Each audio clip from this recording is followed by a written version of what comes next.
Groceries Apparel is an apparel brand that sells, I guess, like naturally dyed apparel. I'm guessing. I see 25% off vegetable dyes. I see the term groceries. I can't help but think they're like using natural dyes and that's their angle. I'm not even sure. I did find this brand. I remember I saw them on Instagram. They ran an Instagram ad when I was looking for brands to review in these videos. And I added them to a Google Sheet, and here we are. So let's see what they're all about. Oh, why we exist. Perfect. I scrolled all the way to the bottom looking for an about page out of habit, and they have that at the top. Okay, so hardcore sustainability, 100% non-toxic ingredients, middleman free, greenwash free. What the fuck does greenwash free mean? Deceptive use of marketing to promote the perception that an organization's products, aims, or policies are environmentally friendly. I wonder if this is what LA Apparel's doing. That was the last video I made. And in that last video, I was reading about their values, and I was talking about like how I wonder how they do like all the vertical integration and their commitment to create jobs in the USA and supporting domestic farmers and things of that nature, and all the while offering really competitive price points, like $25 for a shirt. Is that an example of that? I don't know. We're getting really off track here, but just food for thought. Back to Groceries Apparel, no pun intended. We are pulling back the curtain on the typical clothing brand unlike ever before. Wouldn't it be interesting if like this was a form of greenwashing? Like saying we're not greenwashing is like the ultimate form of greenwashing, and it's just like greenwash inception. I'm getting really off topic here. So, made in the future. Ooh, this is cryptic. This is fun. Who doesn't like the future? All right, so first thing, no pop-ups, no offer, no first-time discount. There's no email sign up. There's just this thing all the way at the bottom that says receive 20% off your first order.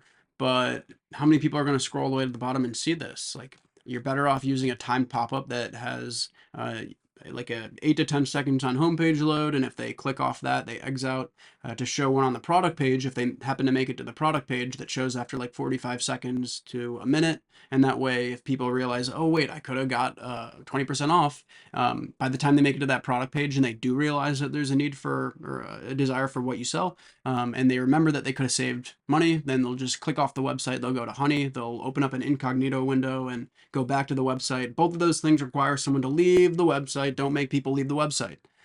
All right, so they're doing 20% off. Okay, so I signed up and they are probably making me open an email. They don't say. Even worse. The only thing that's worse than making someone leave the website to access their code is to not tell them how to access their code. This is terrible. Make it available immediately on the thank you page. Make it easy to copy. Ideally, auto apply to the cart. This is just silly. So, another brand that's not doing pop-ups correctly. All right, let's take a look at one of their product pages. Click on the first one I see. Let's see. All right, they got nice images. They seem like they showed the product and how it fits and stuff. It's cool how you can see like the type of material. Pro tip, wear it as a set with a ribbed fitted crop and let the compliments roll in. Okay, how come this isn't linking to that product?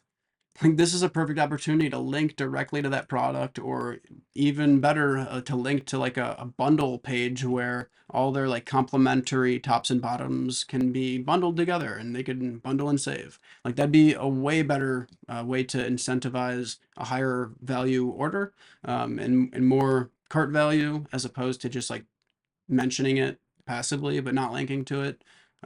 Yeah, they should definitely link to that product. Another thing I just thought of, they probably sell a ton of different types of similar looking clothing, right? So they sell like these pants versus these pants, Pax legging versus the Naomi high.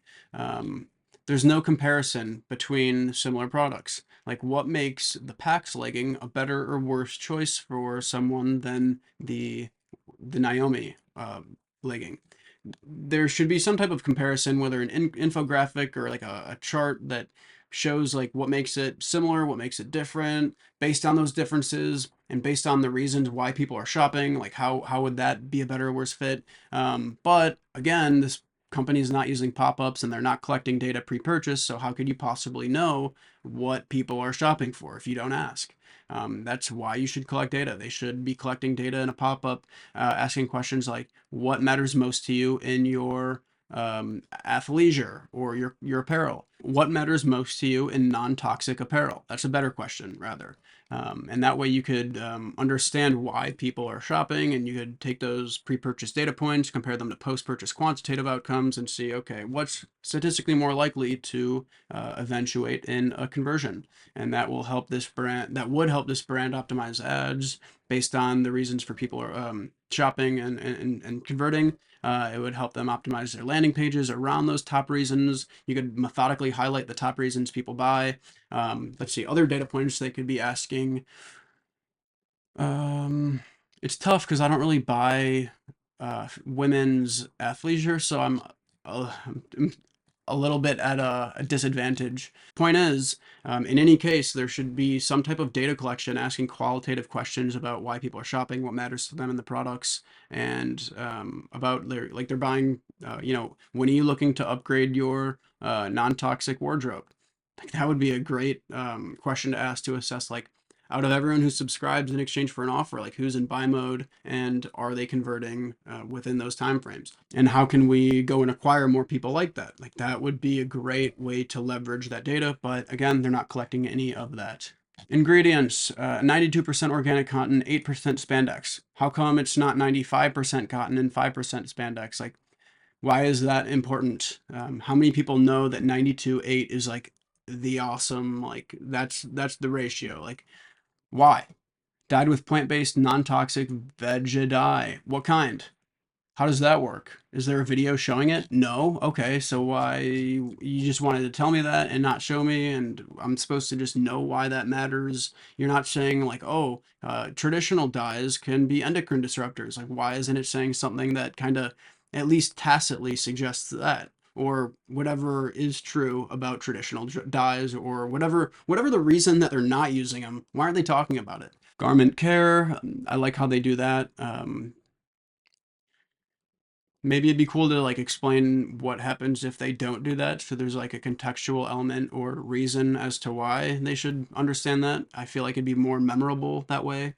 If you don't give people a reason, I feel like they're just more likely to forget these things. Shipping and returns. Let's see. Free shipping on all returns over $100. Awesome. Um, and easy returns. What's easy returns? Is that subjective? Is this some type of greenwashing technique? It's a joke, but in reality, like what does that mean? Like what is easy returns? Like for easy exchanges, you have 15 days from a date to delivery and try everything on. Okay, but that's exchanges. Why isn't returns just like why isn't it just crystal clear right on the product page? Like there's not even information. Even if you click into the returns page, there's no information. It's just saying easy returns. Well, what does that mean? Like, all right. So as far as a go-to-market strategy for a brand like this, they sell non-toxic athleisure. It's important because if people care about like the health of the planet and ethical supply chain and those types of values, if you will, I'm not sure if that's like the right term, but like people who care about shopping with some level of intention and buying clothes that are that align with planetary health. That's what I'm trying to get at here. Um, the way that people probably experience or discover these types of products for the first time is definitely like asking friends and family. Of course, you cannot list build into that. It's probably a lot of social media and like influencers who are like really into like health conscious, intentional, like mindfulness, like those types of content creators probably would be a good way to like it'd probably be like worthwhile to build a list of those types of people and say, hey, would you be interested in like and taking some product and talking about it on your Instagram story or in your newsletter, and we'll give your subscribers a good deal. If we'll give them like a huge deal if you talk about it in your newsletter. Aside from that, those are like the first two that come to mind. Yeah, any other publications or businesses that don't necessarily sell competing products but are also talking about like those types of values and ethical supply chain and ethical consumption, those are all the types of people and businesses that I would reach out to talking about potential co-marketing, sponsorship deals, seeding them with product. Yeah, that's what comes to mind. What do you think?